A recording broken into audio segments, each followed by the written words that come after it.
قصہ یہ ہے کہ فیض صاحب سیالکوٹ کے جس مکان میں رہائش پذیر تھے اس کے سامنے ایک لڑکی رہا کرتی تھی، فیض صاحب جس کی الفت میں مبتلا تھے۔ ایک روز جب وہ کالج گئے اور واپس آئے تو دیکھا کہ وہ لڑکی وہاں نہیں ہے۔ آغا ناصر صاحب اپنی کتاب میں لکھتے ہیں کہ فیض صاحب جب بہت مشہور ہو گئے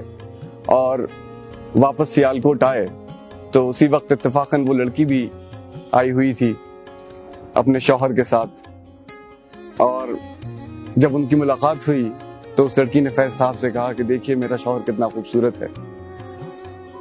تو فیض صاحب فرماتے ہیں کہ یہ نظم رقیب سے، تو نے دیکھی ہے وہ پیشانی، وہ رخسار، وہ ہونٹ، زندگی جن کے تصور میں لٹا دی ہم نے، تجھ پہ اٹھی ہیں وہ کھوئی ہوئی ساحر آنکھیں، تجھ کو معلوم ہے کیوں عمر گوا دی ہم نے۔